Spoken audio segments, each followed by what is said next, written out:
बच्चों, आज हम लोग गणित की कक्षा में उपस्थित हैं, लेकिन गणित की कक्षा में हम लोग पढ़ेंगे साधारण ब्याज।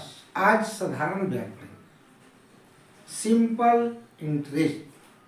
साधारण ब्याज, सिंपल इंटरेस्ट। तो बच्चों, आखिर में ब्याज कहते हैं किसे, तो ये भी जानना जरूरी है। ब्याज हम लोग ठेठ भाषा में कहते हैं सूद।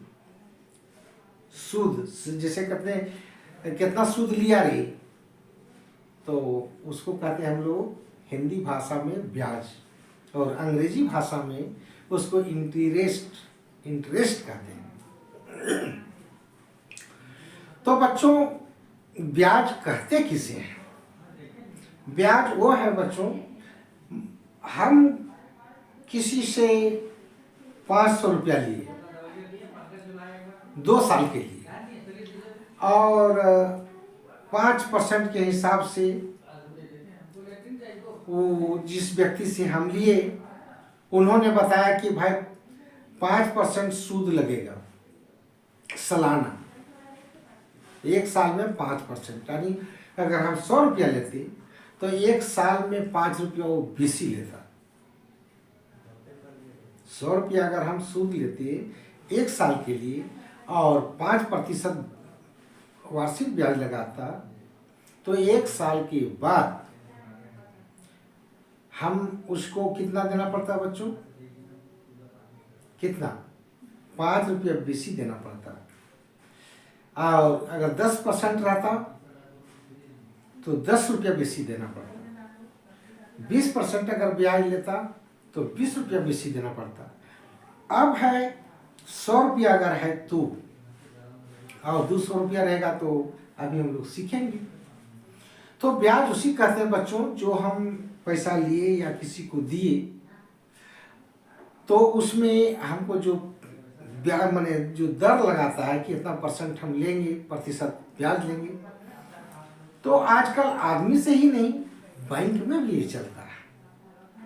बैंक में से भी हम लोग ब्याज लेते हैं, ब्याज पर धन लेते हैं और कोई काम करते हैं। तो सभी तरह का हम लोग सीखेंगे। तो अभी हम अब होता है कितने प्रकार के ब्याज, कितने प्रकार के होते हैं? तो ब्याज मुख्य रूप से 2 प्रकार के होते हैं। कौन कौन? एक होता है साधारण ब्याज, जिसको हम लोग कहते हैं सिंपल इंटरेस्ट, और दूसरा होता है चक्रवृद्धि ब्याज। चक्रवृद्धि ब्याज, कंपाउंड इंटरेस्ट। Compound interest. तो देख लीजिए बच्चों, साधारण ब्याज और चक्रवृद्धि ब्याज। साधारण ब्याज को कहते हैं सिंपल इंटरेस्ट, और चक्रवृद्धि ब्याज को कहते हैं कंपाउंड इंटरेस्ट। ये जान लीजिए। तो चक्रवृद्धि ब्याज, अब दोनों में अंतर क्या है? साधारण ब्याज में बच्चों जितना हम धन लगाए और जितना वो इंटरेस्ट लिया, तो 1 साल में तो खैर कोई फर्क नहीं पड़ता है। लेकिन जो ही 2 साल में हम लोग दूसरे वर्ष के लिए, अगर 2 वर्ष के लिए लिए हैं, तो चक्रवृद्धि ब्याज में क्या होता है, जैसे अभी हमने बोले कि 1000 माने 100 रुपया लिए, तो 1 साल के अंत में 100 रुपया लिए और 1 वर्ष के लिए 5% के दर से 105 रुपया उसको देना पड़ा। तो चक्रवृद्धि ब्याज में भी हम लोग को उतना ही देना पड़ेगा। लेकिन जैसे ही हम दूसरे वर्ष में जाएंगे, तो चक्रवृद्धि ब्याज में क्या होगा? दूसरे वर्ष में अब 105 मूलधन अब हो गया, माने उसको जो धन हो गया वो हो गया हमारा 105 रुपया। अब 1 साल के बाद, अब दूसरे साल में जब पेड करना हो, लौटाना हो या लेना हो, तो 105 रुपये में इंटरेस्ट लेगा, यानी सूद लेगा, ब्याज लेगा। तो चक्रवृद्धि ब्याज में बच्चों सूद का भी सूद लगता है। मूलधन तो रहता ही है, सूद का भी सूद यानी ब्याज का भी ब्याज लगता है, जो हम लोग आगे सीखेंगे। तो बच्चों अब है साधारण ब्याज का, हम सूत्र पहले चलते हैं। साधारण ब्याज का सूत्र, साधारण ब्याज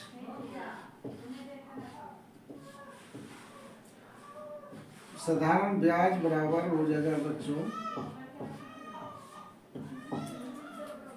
मूलधन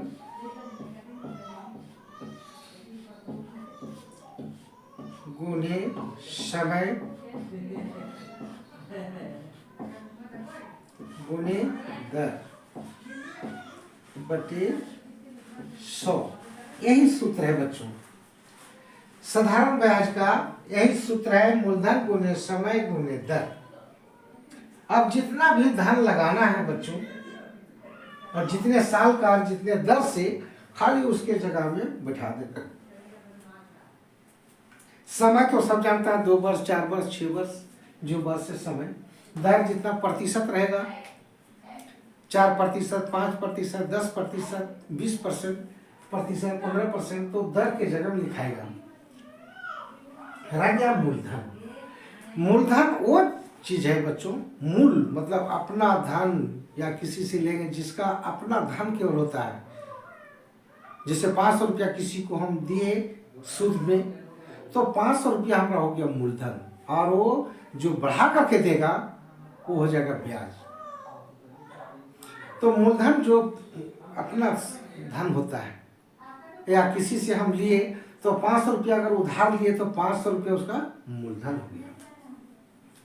तो ये है बच्चों, तो ये है समय तो भी जान गए जितना समय के लिए है, दर भी जान गए जितना प्रतिशत के लिए। तो उसी पर हम आधारित एक प्रश्न आपके सामने हाजिर करने जा रहे हैं। मान लिया जाए बच्चों 800 रुपये का 2 वर्ष के लिए, अब ध्यान दीजिए 800 रुपये का 2 वर्ष के लिए 5% वार्षिक ब्याज की दर से साधारण ब्याज बतावें। साधारण ब्याज बतावें। तो 800 रुपया जो हम अभी बोले, या यहाँ देख सकते हैं 800 रुपया, 800 रुपया हो गया मूलधन, और 2 वर्ष के लिए वो हो गया समय, और 5% वार्षिक ब्याज की दर, तो वो वार्षिक ब्याज की दर यानी दर के जगह में लिखाएगा बच्चों। तो हम अभी बताए थे, ये सूत्र पहले लिखना है बच्चों। अभी आप लोग आगे नहीं बढ़ेंगे, इस सूत्र को लिखेंगे। उसके बाद मूलधन कितना बोले बच्चों 800 रुपया, तो 800 रुपया मूलधन की जगह में बैठाएंगे। बोले समय कितना वर्ष के लिए बच्चों 2, और दर कितना परसेंट है, दर अगर जितना परसेंट दिया जाए उसी को लिखना है। अगर यहाँ 10% रहेगा तो 10, 20 रहेगा तो 20, अगर 5% अभी हम लोग क्वेश्चन में है तो 5% बैठाएंगे। प्रतिशत यहाँ लिखने की जरूरत नहीं, वो यहाँ 100 आ गया, प्रतिशत के लिए ही 100 है। ऐसे यही है बच्चों प्रत्येक 100 के लिए। तो यहाँ हम लोग 800 के लिए निकल रहा है डायरेक्ट। कभी कभी पूछता है कि आखिर में यही सूत्र क्यों लगाए। 5% मतलब होगा 5/100। अब यहाँ 800 रुपये का निकलेगा, कितने का 800 रुपये का, तो 2 वर्ष के लिए 5% की दर से। अब इसको हम लोग कटा देंगे बच्चों, और जो आएगा गुना करके वही आंसर होगा। तो 5 दूनी 10, 10 और 8 10 8 80, 80 रुपये आपका हो गया ब्याज। अगर 800 रुपया कोई उधार लिया, अगर 800 रुपया कोई उधार लेता तो उसका कितना हो जाता, अधिक कितना लेता 2 वर्ष में 5% की दर से 80 रुपया। तो ये हो गया ब्याज बच्चों। तब आप मिश्रधन निकालना पड़ता है। यदि मान लिया जाए बच्चों, मान लिया जाए क्वेश्चन में तो मैं दिया नहीं हूं, लेकिन अगर मिश्रधन निकालना होता, या थोड़ा सीख लिया जाए, इसको प्रिंसिपल कहते हैं मिश्र धन। तो ये सब सीखो बच्चों। मिश्र धन बराबर हो जाएगा मूलधन, मूलधन जोड़ ब्याज, मूलधन जोड़ ब्याज, ये हमारा सूत्र हो जाएगा। तो मूलधन हमारा था 800 रुपया और ब्याज आ गया हमारा 80 रुपया और कुल मिलाकर के हो गया हमारा 800, इसको जोड़ेंगे बच्चों 880 रुपया हो जाएगा। ये हमारा क्या हो गया, मिश्र धन, यानी शुद्ध मूल दोनों मिलके, यानी मूलधन और ब्याज दोनों मिल करके हमारा जो होता है उसको कहते हैं मिश्र धन और अंग्रेजी में उसको कहते हैं प्रिंसिपल। तो इस तरह से हम लोग सीख लिए बच्चों। अब हम लोग थोड़ा सा दूसरे टाइप का प्रश्न चलेंगे और उसको जानेंगे कि किस तरह से हम लोग को बनेगा। बच्चों एक हिसाब से आप बहुत से हिसाब निकाल सकते हैं, लेकिन उसको चलने से पहले मैं सूत्र को थोड़ा सा और हम इसको डीप नॉलेज देना चाहेंगे आप लोग को। वैसे तो जानते होंगे और नहीं जानते हैं तो फॉर्मूला बनाने के लिए खुद से जानो, कठिन नहीं है, हम लोग इसको आसानी से सीखेंगे। तो कैसे, अब हम लोग को देखना है बच्चों, पहले सूत्र हम लोग सीख जाए, गणित तो अपने आप बनने लगेगा। तो बच्चों अब हम चलते हैं फॉर्मूला की ओर। जैसे मान लिया जाए बच्चों हमको मूलधन निकालना है, मूलधन प्रश्न में आएंगे और अभी नहीं आ पाएंगे तो अगला वीडियो में आएगा। जैसे मूलधन निकालना है बच्चों, तो ध्यान रहे ये जो ब्याज है 100 के साथ गुना हो जाएगा, यानी ये हो जाएगा ब्याज। साधारण ब्याज लिखने की जरूरत नहीं, डायरेक्ट लिखेंगे ब्याज गुने 100। ये वाला इसके साथ गुना हो जाएगा बच्चों, 1 भी कर सकते हैं। और मूलधन जब लिखे हैं तो मूलधन छूट गया, बच गया हमारा समय और दर। यहाँ समय गुने दर, ये हमारा हो गया सूत्र। मूलधन निकालना है तो यानी समय दिया रहेगा, दर दिया रहेगा और ब्याज भी दिया रहेगा, तब हमको क्या कौन सूत्र, और मूलधन निकालना है तो मूलधन का सूत्र लगाएंगे। और अगर समय निकालना है, ये सूत्र केवल दिखा रहे हैं बच्चों इसको समय निकालने के लिए। फिर समय जब लिखना है तो ये ब्याज गुने 100 रहेगा ही रहेगा, ब्याज गुने 100 बटा, अब है बच्चों समय हमारा आ गया, यहाँ बच गया मूलधन दर, तो मूलधन गुने दर, ये हो गया। इसी प्रकार से बच्चों दर जब लेंगे तो ब्याज गुने 100 होगा और मूलधन गुने समय नीचे आ जाएगा। तो सूत्र आप लोग समझ जाएंगे बच्चों, कैसे कैसे हम लोग प्रश्न हो सकता है, हम आगे वीडियो में डालेंगे, ज़्यादा लंबा देखना भी नहीं, लेकिन समझ जाएंगे आप लोग। कोई कठिन नहीं बच्चों, कोई कठिन नहीं है, थोड़ा सा ध्यान देना है। अब हम थोड़ा सा इसको रहने देते हैं, सूत्र को मैं रहने दे रहा हूँ, आगे बढ़ता हूँ।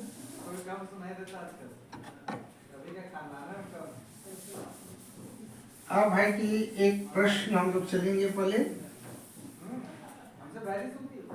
एक प्रश्न है बच्चों, मान लिया जाए मोहन एक व्यक्ति है और मोहन ने अकबर से 5000 रुपये 3 वर्ष के लिए उधार लिया। मोहन ने अकबर से 5000 रुपये उधार लिया कोई काम करने के लिए। 10% वार्षिक साधारण ब्याज यानी साधारण वार्षिक ब्याज की दर से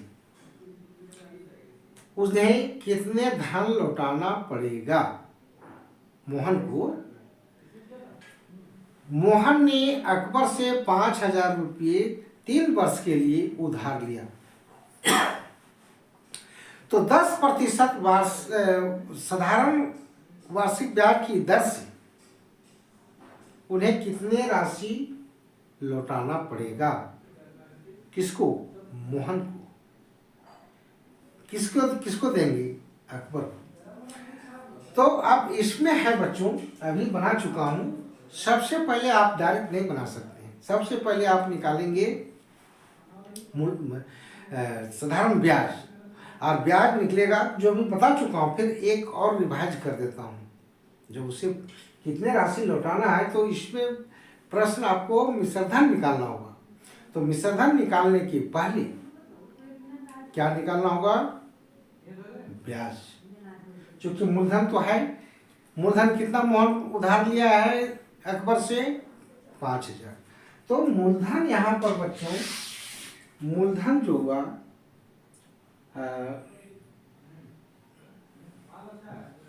मूलधन, मूल दे करके 0 देंगे, मूलधन हो गया कितना रुपया?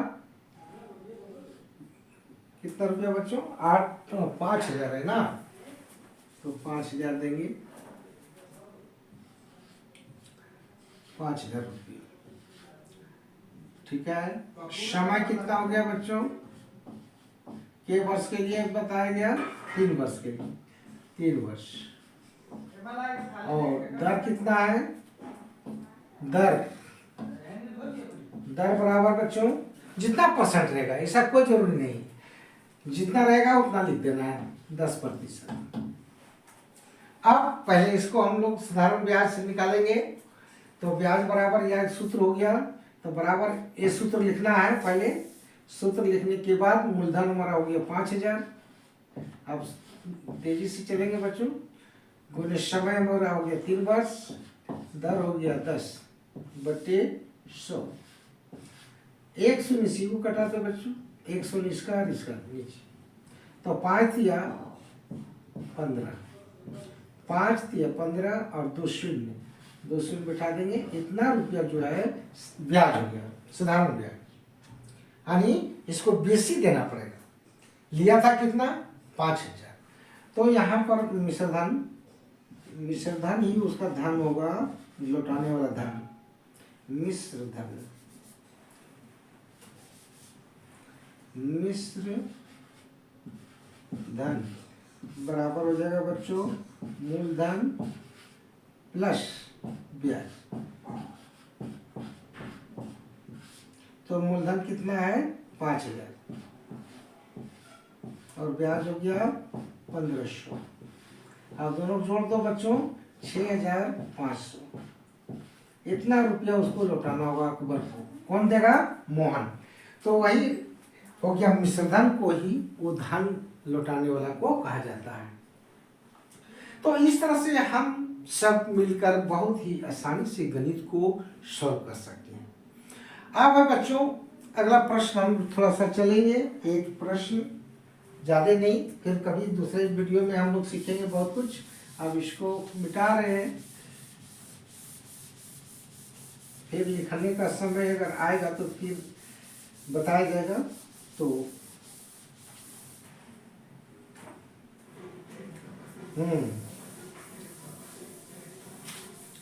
बच्चों एक प्रश्न, कभी कभी पूर्णांक में रहता है, कभी कभी दर भी पूर्णांक में रहता है, प्रतिशत भी पूर्णांक में रहता है। तो कोई बात नहीं, पूर्णांक को हम बता देते हैं। कभी कभी रहता है समय पर भी देता है, जैसे 2 वर्ष 6 महीना, 2 वर्ष 8 महीना, तो उस तरह से भी रहता है। तो अभी हम पहले पूर्णांक वाला सीखते हैं बच्चों। एक व्यक्ति ने 6,000 रुपये 4.1/2 वर्ष के लिए 5% वार्षिक ब्याज की दर से, 5% वार्षिक साधारण ब्याज की दर से उधार लिए, तो उसे कितने राशि लौटाना पड़ेगा? प्रश्न एक बार फिर, एक व्यक्ति ने 6,000 रुपये 4.1/2 वर्ष के लिए उधार लिए, तो उसे कितने, यानी 4.5 वर्ष के बाद कितने राशि लौटाना पड़ेगा। तो ठीक है, आ लेते हैं। तो यहाँ पर है बच्चों, मूलधन पहले लिखेंगे। मूलधन कितना हो गया, मूलधन बराबर कितना राशि लिया था, जितना राशि लिया उतना लिखेंगे। मान लिया 6,000 लिया तो 6,000, 5,000 लिया तो 5,000। तो इस तरह से हम लोग लिखेंगे, क्योंकि 6,000 लिया है। समय हो गया बच्चों, सीख लेंगे। समय है 4.1/2 वर्ष। इसका पूर्णांक तोड़ देंगे बच्चों। 4 2 चौके 8 और 1 9, 9/2 वर्ष। और दर हमारा हो गया, दर बराबर हो गया 5%। बस अब है बच्चों साधारण ब्याज। सादे के 0 देते हैं। साधारण ब्याज बराबर क्या हो गया बच्चों, अब हम इसको शॉर्ट में लिखते हैं, मूषद, ऐसे गुना दे सकते हैं बटे 100। मूलधन गुने समय गुने दर बटे 100। तो मूलधन हमारा हो गया बच्चों 6,000, समय हो गया हमारा 9/2, तो 2 आ जाएगा नीचे, और दर हो गया 5/100। 100 तो लिखना ही पड़ेगा। इस तरह से है बच्चों, कोई दिक्कत नहीं। समय अगर दर भी रहता पूर्णांक में तो तोड़ करके इसी तरह से लिखते। अगर यहाँ पर रहता 2.1/2% या ऐसे, तो 2 दूनी 4 और 1 5, 5/2, तो नीचे 5/2 लिखते बच्चों। और 100 तो रहेगा ही रहे, 100 भी रहता। तो इस तरह से हम लोग आराम से निकाल कर कटाएंगे। तो इसको बनाओ बच्चों, कितना होगा, इसके 2 स्विंग कट गया, 30 आ गया, 30 आ गया, और 5 9 5 9 45, 45 को 3 से कभी मल्टीप्लाई कर दो बच्चों, 3 से 5 दिया 15, 3 चौका 12 और 1 13, यानी आ गया 1 3 5, 135। और 1 शून्य जो बच गया इसको यहाँ बैठा दो। इतना रुपया आपका हो गया ब्याज। कौन ब्याज, साधारण ब्याज। और लौटाना कितना, लौटाई गई राशि यानी मूलधन, लौटाई गई राशि या धन, और इसको हम लोग कहते हैं मिश्र धन। दोनों मिला करके लौटाना है। मिश्र धन बराबर क्या है बच्चों, मूलधन जोड़ ब्याज, मूलधन जोड़ ब्याज, ये लिखना है। तो मूलधन हो गया बच्चों हमारा 6,000, तो 6,000 लिखेंगे। और ब्याज हमारा हो गया 1,350। इसको जोड़ देंगे बच्चों तो कितना होगा, 0 5 0 5 3 0 3 और 6 और 1 7, यानी 7,350 रुपया उसको लौटाना पड़ेगा व्यक्ति को।